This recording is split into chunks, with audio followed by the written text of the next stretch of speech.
Bonjour, ici Bérangère de Mobility Urban. Bienvenue chez nous. Aujourd'hui, on va parler de trottinettes électriques pour les enfants. Un sujet que je connais bien moi-même car j'ai 2 ados mobiles. Alors, pourquoi c'est une bonne idée? Lesquels choisir? Mais aussi tout ce qu'il faut savoir. Pas que ça vire au drame, c'est ce qu'on va voir maintenant.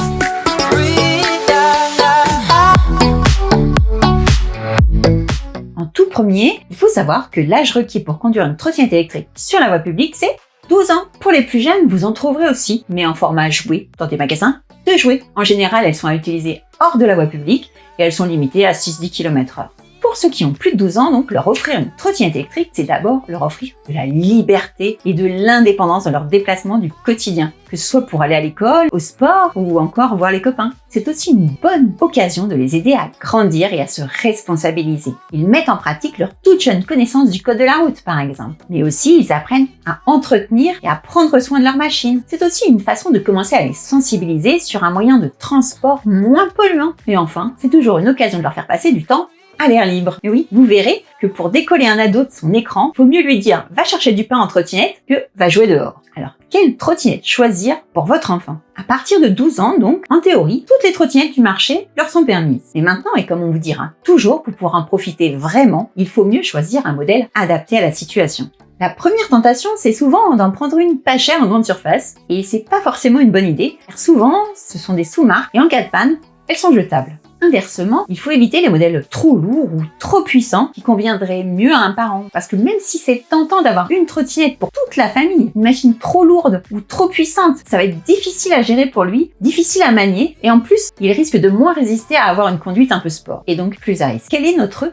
top 3? Cette année encore, pour une première expérience réussie de trottinette électrique, l'idéal, c'est la Xiaomi 3 Lite. Un excellent rapport qualité-prix. En plus, comme ils sont plutôt plus légers et ont conduite moins sport justement, vos ados auront toute l'autonomie possible et encore plus de capacité. En ce cas, ils auront facilement les 20 km d'autonomie. En plus, elle est assez légère, facile à plier, facile à transporter, facile à utiliser. S'ils doivent prendre le bus au quotidien avec, alors ce sera bien de s'orienter vers une trottinette Ito ES par exemple.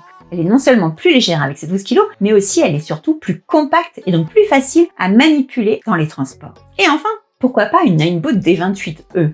Elle est robuste, sympa, offre de bonnes performances pour un petit prix sympa, tout en restant dans une marque hyper connue. Mais ce n'est pas tout ce qu'il faut savoir.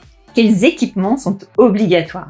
On est en période d'hiver, il fait nuit ou presque le matin quand on part et le soir quand on rentre, alors un équipement de visibilité sur eux est obligatoire. Oui, je sais, faire porter un gilet jaune à un ado, bon courage, mais heureusement, il existe aussi des alternatives plus sympas et plus efficaces. En éclairage complémentaire, par exemple, je vous recommande la petite lampe Nomad LED 360. Elle se clipse n'importe où sur les bandoulières de leur sac à dos, par exemple. Elle est bien puissante et en même temps hyper discrète quand elle est éteinte.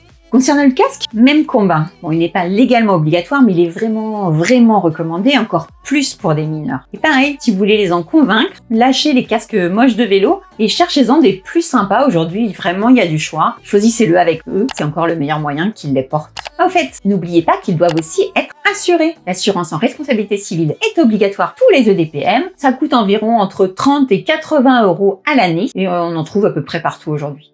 Un dernier petit point, mais qui peut être important, c'est de vous enquérir auprès de l'établissement scolaire s'il y a un endroit pour garer sa trotte, en particulier les jours de pluie ou quand il fait froid. Oui, parce que même si les trottinettes sont de plus en plus résistantes à l'eau, si elles doivent passer l'hiver dehors à la pluie, aux intempéries, elles risquent de pas trop aimer. Voilà, une trottinette électrique pour un ado, c'est un super moyen de lui donner de l'indépendance, de lui faire plaisir tout en le responsabilisant. Du coup, aucune raison de l'en priver. Et vous voulez savoir les miens du coup? Ma fille préfère avoir une trottinette compacte. Et mon ado, lui, il préfère, et de loin, la roue. Oui, c'est aussi accessible à partir de 12 ans. Un moyen de se déplacer encore plus ludique, avec le petit côté challenge en plus. Si vous voulez en savoir plus, n'hésitez pas à passer nous voir en boutique. Leurs adresses se trouvent sur notre site internet mobilityurban.fr. N'oubliez pas de liker, partager, commenter, parler autour de vous de nos vidéos, invitez vos amis à les regarder avec vous, et voilà. Allez, en attendant, à bientôt. Ciao!